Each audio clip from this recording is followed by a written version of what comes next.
Welcome to Age of Jeremy. My name is Jeremy Quintanilla. Before we get started, if you could go ahead and smash that like button and subscribe to this YouTube channel, I would greatly appreciate it. And if you don't know who I am the CFO and co-founder of a business called 3T Fitness, with our flagship project being 3T Warrior Academy and our new NFT project X Royalty. If you want to find out more about those things, there are links in the episode description below. I am also the co-founder and CEO of a business called Age of Radio. We're a media company, and we have, I guess, a podcast network that is for everyone, and there are links to that below as well. And if this is also your first time on this channel, I essentially talk about all my learnings and findings and intellectual pursuits or philosophical thoughts on just stuff that happens in my life based off of the things that I learn as I build my businesses, my political aspirations, grow my family,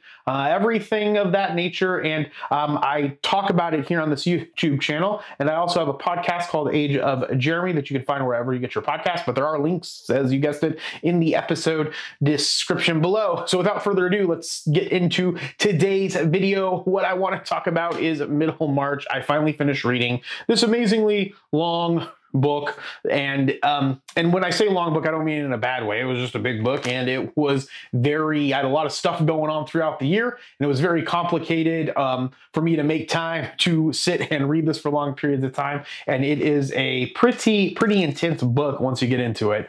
And so I'm going to do this in a few ways. I'm going to talk about a little bit of the book itself, like what it is, by reading this bad boy off the bat, because I think that they do it really good because they are the writers. And then also, I don't want to give anything away in the book, because I encourage you to go and read it. It's not that expensive. This is the Penguin Classic. I think it's like 20 bucks or something along those lines.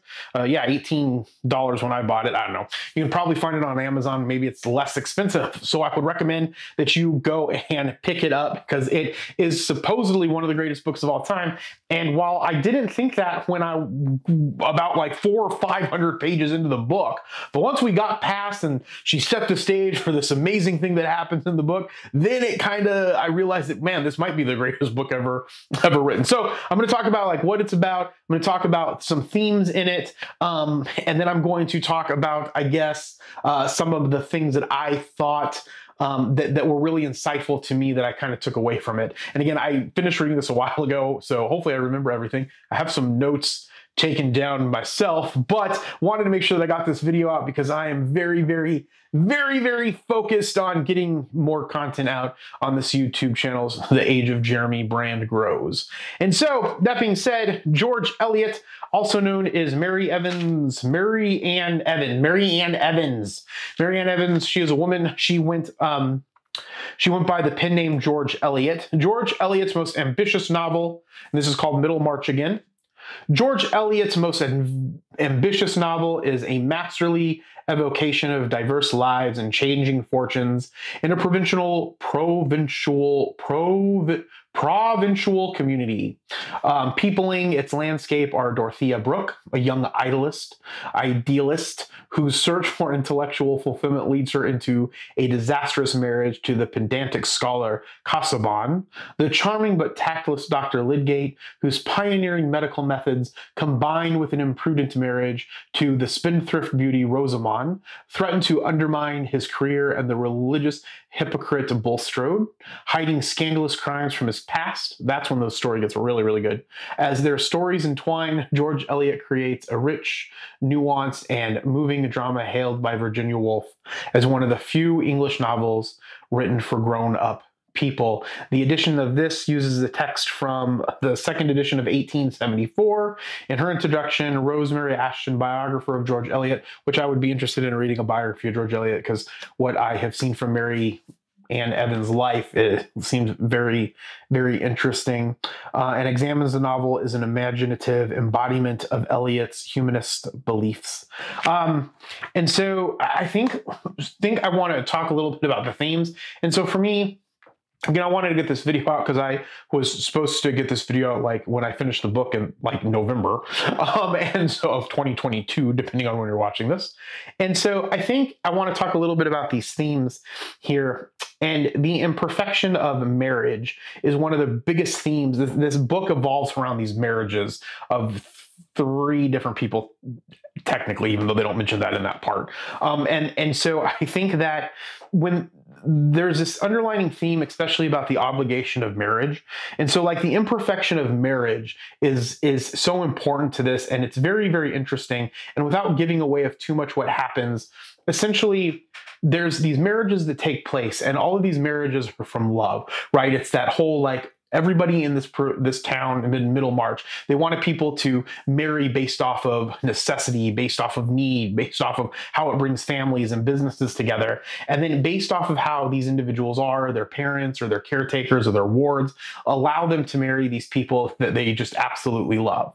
And so because of that, you think that maybe these lives are going to turn out differently, right? That because it was about love, their marriage is going to flourish, all these things are going to happen. But in reality, in the book anyways, the marriage, they're imperfect. They go out of that romantic phase. They become just like they maybe would have been if they were arranged marriages. But in the arranged marriages, their lives may have been better off than they actually were, based off of what happens in the story. And I think that that's one of the most important things that I found from this book, was that even if you have a marriage that's out of love or a marriage out of necessity, marriages are imperfect in themselves. And so you never know what's actually going to happen. And to me, something that I take away from that is I have to work at it, right? Marriages are something that you have to work at. So that was something that was really interesting. And then there's like these social expectations. Like throughout the book, there's all of these social events where people go to and they talk, and there's like all of these things that people are supposed to be, whether they're like, there's a certain thing that a man is supposed to be, and there's a certain thing that a woman is supposed to be, and none of them end up to be those things that they're supposed to be, which I always feel is weird, because if that's the case, then if those things, you never end up what you were supposed to be, then no one should have been what you were supposed to be, so you couldn't put that pressure on people. But I guess there are some people that try to tend to live their lives based off of social expectations, social norms, and you can see in this that sometimes they're happy and sometimes they're not. And I thought that that was a really interesting theme that took place in the book that I had found. And then one of the other things that I think go into one of the things that I enjoyed the most about this is that there's this concept of self-determination versus chance. So self-determination and chance are not opposing forces, but rather a complicated balancing act. So like when characters strictly adhere to a belief in either chance or self-determination, bad things happen, right? And so there's this part where Rosamund goes against the wishes of her husband and writes a letter asking for money from his relative. Her act of self-determination puts Lydgate in an unsavory and, unacceptable situation, right? And so on the flip side, though, there's this other guy named Fred, which is the story that I really liked about this was Fred's story that takes place, which he's like a side character, but there's a lot of like interesting things that happen with Fred. And like, so Fred ends up gambling away his money, relying solely on chance. He falls into debt and drags with him the people who trust him, which goes into one of the things that I really enjoyed about Fred's story, was that then Fred kind of like turns his act around for, I forgot the woman's name that he falls in love with.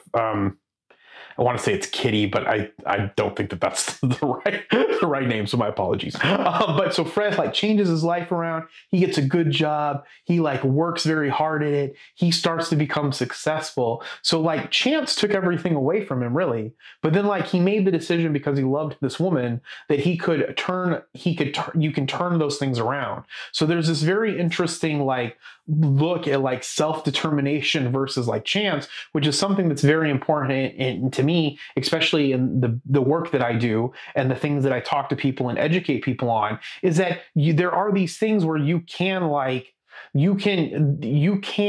have bad things happen. You can also have good things happen, but it's that hard work and dedication, right? That self-determination coupled with the good luck or the bad luck that make life what you want it to be or what you're thinking of it to be. And so I think when I look at Fred's story about him turning it around and looking at it, that they were the ones. So it's interesting, right? So I wish I could remember her name. I should have looked it up before this video. My apologies. But the person that Fred is in love with, she almost doesn't want to love him she loves him and cares for him. That's prevalent. But it's almost like she doesn't want to love and care for him now because of where he's going in his life. So he changes his life around so that their union can be good and they can have a family together and be together and love each other, which is almost very similar to the concept of the arranged marriage part, where it's like this family has these two people, let's get them together, let's bring our families together, they will go off and have a good life, right? Rather than the case with like Dorothea and Casaubon, it was like, oh, she loved the idea of him really because of his scholarly, pursuits and things, but he's older, and then anyways, he's older, and there's this other person that she ends up also falling in love with. Not to spoil the book, but she's like, she's choosing to love him where people are like against it, right? But like if she had looked at it and looked at marriage as a mixture of necessity along with love and caring, then you can find the person that loves you that's also going to provide for a good life, whether that's male or female. That's not like a man taking care of a woman content or thought. It's just that anybody can decide that yes, you fall in love with people, there's a chemical reaction, but you can look at it from a logical perspective and say, what will my life possibly be if I choose to be with this person? And that's very prevalent in the case with Fred Vinci, and I think that's how you pronounce his last name, Fred Vinci, and the person that he was in love with. And so I think that part is very, very interesting. The other thing that I want to say is it's a very difficult book to read. So from my perspective, one, I think that you should read this book. Like my thoughts is that you should engage in reading this book. It's going to be a pain in the ass. It's not something that you're going to want to like blow through. It took me forever. Like I could only read like 15 pages a day. I was very thought-provoking and thoughtful, and it's very difficult. It's a very difficult read, in my opinion, for my reading level. It may not be for yours, depending on your reading level. But I mean, it wasn't like I didn't understand what was happening in it. It was just you had to think about it thoughtfully, and so that was one of the things that might discourage you in it, but just try to push through it. The other thing that might be discouraging is like, there's not, in my opinion, right? And I was reading it in between as much time, like I was trying to set as much time aside and quiet space where I could read it and fully like engage with it and understand it, which I would recommend that you try to do. But there was like times when like we would go through like 400 pages, because it's a pretty lengthy book, 850 pages or so for the whole book. And so, or a little under that, maybe 830 or something. And so there were points when I'd be like, what is the point? Like, what is the overall point of this book? Like, what is, and by point, I mean, not the themes. I mean, like the story. What's the overall story of this book? Like, what's the thing that's supposed to happen that ties all of these people together? And then when you get to that part of the book, it's like the book takes off. So it's like she spins, which is brilliant. Like the way that she does it is brilliant, brilliant, brilliant. The way that she explains all the characters, sets all of the characters up, and then all of a sudden, this event happens, and then the book starts to make sense why she spent so much time talking about the different relationships, the things that were going on in them, the politicalness of like also too, there's like a lot of, there's I forgot who, there's a law that they're trying to pass in the town, and a lot of it like is around that, I believe. And so when they're in that part of the book, you're like, why are we talking about it? What does this have to do with anything? But then when the book takes off, it all starts to make sense. So I wouldn't get discouraged, because I got discouraged. Like, I don't get why this is one of the greatest books ever, right? And I didn't understand it. But then when the pace picks up a little bit, in my opinion, once the main part of the story happens, or the climax part of the story, I guess, would happen, then it all makes sense. So that's what I really enjoyed about it. The other thing that I really enjoyed is like she goes through all of the different relationships and like gives a brief synopsis of their life after the events that take place during this story.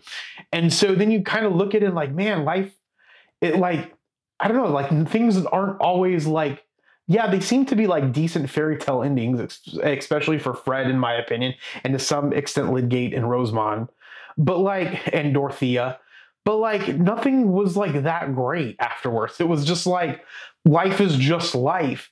And it's almost if something that I took away from it is that life isn't going to be always like this extravagant, spectacular thing that we possibly see on social media. Sometimes life is life, and it's having a family, being with your family, going after some of the things that you pursue, and it's not like this overall arching big thing, but you still make these impactful these impactful things inside of the communities that we live in.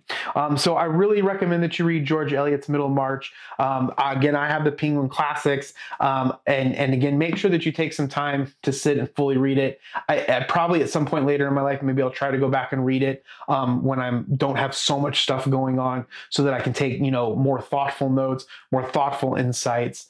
So yeah, I hope that you enjoyed this video. Again, if you liked this video, go ahead and smash that like button, hit that subscribe button. Remember, you can find me on all the social media platforms at Age of Jeremy, except on Twitter, it's at Age of Jeremy Q. Check out all of the links in the bio. Go pick up Middlemarch, make some reading goals, read thoughtfully, take notes when you read, think about the things that you read, don't rush through them, don't rush through life, and remember, be thankful, grateful, and kind. We'll talk with you next time. Bye.